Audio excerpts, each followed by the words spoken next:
Hello, आज आपका फिर से स्वागत है मेरे यूट्यूब चैनल में। आज हम क्लास 6 का चैप्टर नंबर 7 करेंगे, पौधों को जानिए। उसमें हम कार्य पुस्तिका के प्रश्नोत्तर करेंगे। तो इसमें पहला प्रश्न है, तुमने अपने आसपास कई पेड़ पौधे देखे होंगे। नीचे दी गए चित्र में पौधे के विभिन्न अंग दिखाए गए हैं, इन्हें ध्यान से देखो। तुम एक पौधा जड़ सहित उखाड़ कर लाओ, उसका चित्र बनाकर उसके विभिन्न भागों को नामांकित करो। हो सके तब तक किसी खरपतवार या घास के पौधे को ही उखाड़ने के लिए चुनो। कि हमें ये एक पौधा दिखाया गया है और हमें भी एक पौधा उखाड़ना है, उसको देखकर उसका चित्र बनाना है। यहाँ पर एक चित्र बनाना है और उसके भागों को लिखना है। जैसे ये नीचे है, ये जड़ है, तो यहाँ पर जड़ है। तो कोई ऐसे पौधे को उखाड़ना है जो खरपतवार हो, जो अनुपयोगी पौधा होता है वो। तो जो ये होता है, ये बीच में ये डंडी सी जो होती है, ये होता है इसका तना। और ये जो होते हैं शाखाएं, इस टाइप से ये शाखाएं होती है। अगर बड़ा पौधा होता है तो शाखाएं होती हैं, और छोटे पौधे में शाखाएं नहीं होती हैं, ये होती हैं पत्तियां। और जैसे ये फली लगी है, इसमें ये फली लगी है, ये है फूल। और ये छोटी छोटी जो है, फूल बनने से पहले जो होती है वो कलिकाएं होती हैं। इस प्रकार आपको भी यहाँ पर पौधे का चित्र बनाना है।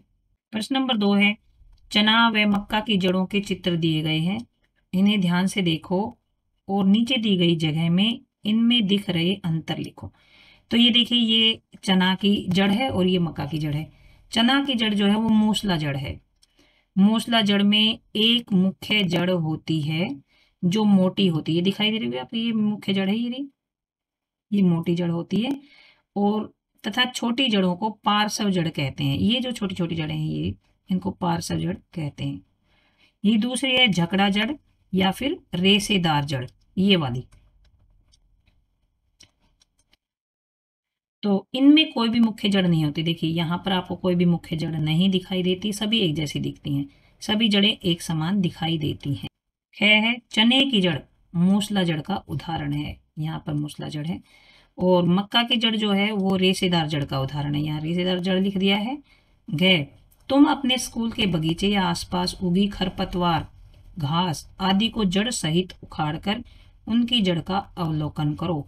अपने अवलोकन के आधार पर सारणी में भरो। हमें कोई खरपतवार या घास उखाड़नी है और उनकी जड़ों को देखना है। तो ये पौधे का नाम है जिसको हम उखाड़ते हैं। जैसे घास को उखाड़ा हमने और उसकी जड़ है रेशेदार जड़। जैसे बथुआ उखाड़ा है, उसकी जड़ मूसला जड़ होती है। और जंगली गाजर, उसकी जड़ भी मूसला जड़ होती है। मोथा मोथा घास, ये भी घास होती है, इसकी जड़ रेशेदार जड़ होती है। प्रश्न 3 है, तुम अपने आसपास पाए जाने वाले पेड़ों, शाखों, झाड़ियों को ध्यान से देखो। तुम्हें इनके तनों में क्या अंतर दिखाई देता है। तो जो पेड़ होते हैं ये बड़े बड़े होते हैं, काफी ऊंचे ऊंचे होते हैं। इनका तना कठोर होता है, सुदृढ़ होता है, मतलब अच्छा स्ट्रोंग होता है और मजबूत होता है। वह ये बहुत ऊंचे ऊंचे होते हैं। और जो शाख होती हैं वो छोटे छोटे पौधे होते हैं। इनका तना कोमल होता है, हरा होता है और छोटा होता है। इनमें कई शाखाएं नहीं होती हैं। झाड़ी जो होती हैं इनका तना कठोर होता है परंतु अधिक मोटा नहीं होता है। इनमें शाखाएं तने के आधार के समीप से निकलती हैं। जो झाड़ियां होती हैं वो इस टाइप की होती हैं, यहीं से ऐसे इसकी शाखाएं निकलती हैं। और ये काफी ये टाइट होती हैं। जो ये शाखाएं हैं ये ऐसे हल्की नहीं होती, सॉफ्ट कोमल नहीं होती, ये भी स्ट्रोंग होती है लेकिन बहुत मोटी मोटी नहीं होती पेड़ों की तरह। तो इसका ये प्रश्न है, पहले प्रश्न देखेंगे, तुम पेड़ व झाड़ी को किस प्रकार पहचानोगे। तो पेड़ जो है उसको पहचानेंगे, ये बहुत बड़े बड़े और ऊंचे ऊंचे होते हैं। इनमें शाखाएं भूमि से अधिक ऊंचाई पर तने के ऊपरी भाग से निकलती हैं। जैसे आपने पेड़ देखे होंगे, तो जैसे ये जमीन है और यहाँ से फिर इसकी शाखाएं निकलती हैं ऊंची ऊंची, ऐसे ये निकलती हैं शाखाएं और इस टाइप के ये ऊंचे ऊंचे होते हैं। और जो झाड़ियां जो होती हैं, मैंने ऊपर दिखाया था, झाड़ियां जो होती हैं उनकी जो शाखाएं हैं वो तने के आधार के समीप से, मतलब ये जो तना होता है ये यहाँ बिल्कुल नीचे से, यहीं से ही ये झाड़ी, ये शाखाएं निकलती हैं। इनका तना मोटा और ऊंचा भी नहीं होता, बहुत ऊंची नहीं होती हैं ये झाड़ियाँ। तो ये इसका उत्तर है, ये वाला, ये इसका उत्तर है।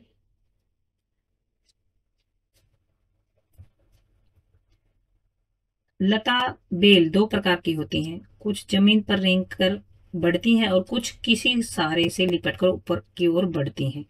यहाँ पर कुछ बेलों के चित्र दिए गए हैं, उनमें से आरोही और विसर्पी बेल को अलग अलग करो। तो आरोही बेल वो होती हैं जो कि ऊपर चढ़ जाती हैं। तो जैसे ये तो छोटे छोटे से पौधे होते हैं, ये अंगूर की बेल ऊपर चढ़ जाती है, देखिए ये रही।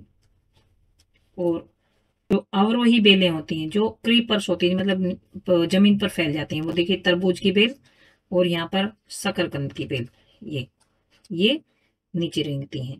पांचवा है, तना पौधे को किन किन कार्यों में मदद करता है। तो पौधे को सहारा प्रदान करता है, अगर तना नहीं होगा तो पौधे खड़े ही नहीं होंगे, उनको सहारा प्रदान करता है। दूसरा, तना जमीन से जल और खनिजों को पत्तियों तक पहुंचाता है, पत्तियों तक संवहन करने में सहायक होता है। और तीसरा है, पत्तियों द्वारा बनाए भोजन को पूरे पौधे में संवहन करना। पत्तियों द्वारा बनाए गए भोजन को तना होता है, वह भोजन का पूरे पौधे में संवहन करता है। प्रश्न 6, तुमने स्कूल में, घर के आसपास या अपने गांव में कई प्रकार के पेड़ पौधे देखे होंगे, उनमें से तुम किसे शाख, झाड़ी, पेड़ व लता कहते हैं? उनमें उनके नाम सारणी में लिखो। तो जो शाख होती हैं, ये झाड़ी, पेड़ और लता, ये हम लिखेंगे शाख।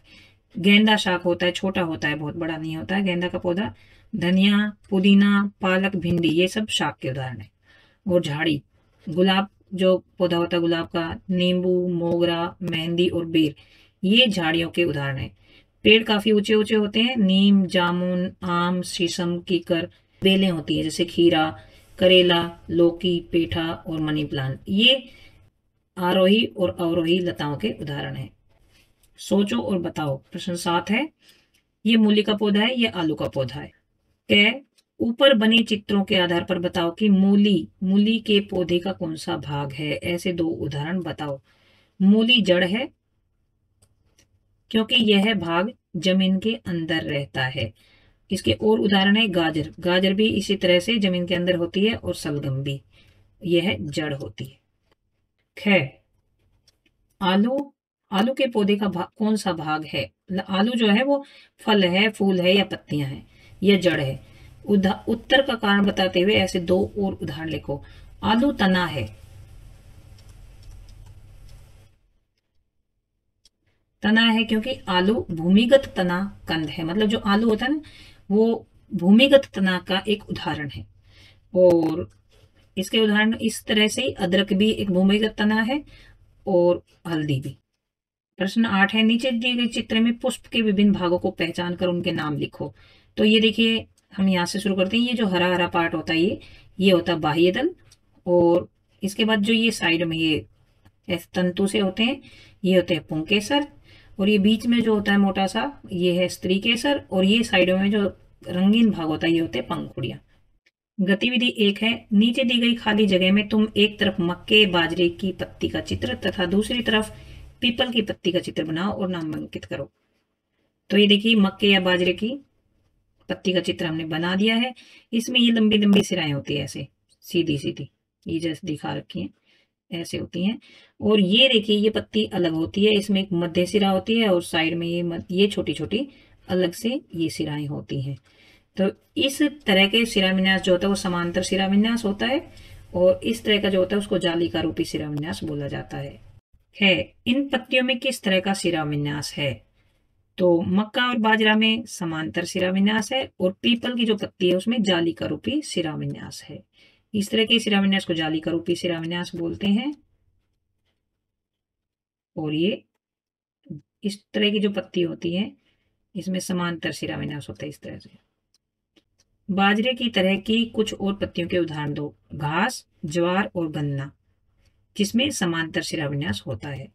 और पीपल की तरह की पत्तियां जो होती है, बरगद, जामुन और आम, जिसमें जालिका रूपी शिराविन्यास होता है। गतिविधि 2, तुम भी एक गुड़हल का फूल लाओ और उसे सुखाकर नीचे दी गई खाली जगह में चिपका विभिन्न भागों को नामांकित करो। ये देखिए हमने गुड़हल का फूल उसको चिपकाया है और ये इसका बाह्य दल है जो ग्रीन ग्रीन हिस्सा है ये वाला, और ये इसकी पंखुड़ियां हैं। एक तो ये है पंखुड़ी और ये पंखुड़ी है, ये भी पंखुड़ी है, ये भी पंखुड़ी है, और ये देखिए ये पुंकेसर हैं छोटे छोटे इस तरह के लगे हुए हैं यहाँ पर ऊपर ऐसे, ये पुंकेसर है। और ये मोटा सा ये जो हिस्सा ये बड़ा सा ये नीचे से यहाँ पर जाकर इस टाइप का हो जाता है गोल सा, यहाँ पर ऐसा हो जाता है। तो ये है स्त्री केसर, इधर ये है स्त्री केसर। गतिविधि 3 है, गुड़हल व सरसों के फूल का अवलोकन करो तथा नीचे दी गई सारणी में भरो। तो फूल का नाम है गुड़हल और ये लाल होती है इसकी पंखुड़ियां, और पंखुड़ियों की संख्या 5 है, बाह्य दलों की संख्या 5 है, और इसका रंग हरा होता है बाह्य दल जो होते हैं, और पंखुड़ियां जुड़ी होती हैं या स्वतंत्र होती हैं, ये स्वतंत्र होती हैं, और पुंकेसर स्वतंत्र या पंखुड़ी से जुड़े होती है, ये भी स्वतंत्र होते हैं, और स्त्री केसर उसमें उपस्थित है, यहाँ पर हाँ लिख देते हैं। इसी तरह जो सरसों होती है, सरसों का इसमें कैसे छूट गया पता नहीं, यहाँ पर लिखेंगे हम सरसों। सरसों का जो पंखुड़ियां होती हैं उनका रंग पीला होता है,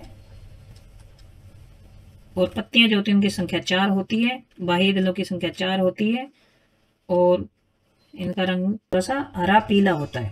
पंखुड़ियां हैं वो स्वतंत्र हैं, और पुंकेसर भी स्वतंत्र हैं,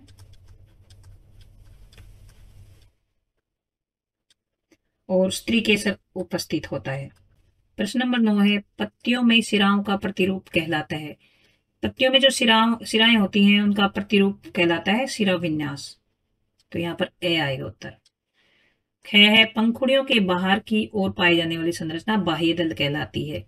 जो ग्रीन ग्रीन सा पार्ट होता है वो बाह्य दल कहलाता है, जैसे ये वाला, और ये पंखुड़ियां होती हैं, ये पुंकेसर होते हैं, और ये बीच में है ये स्त्री केसर होता है।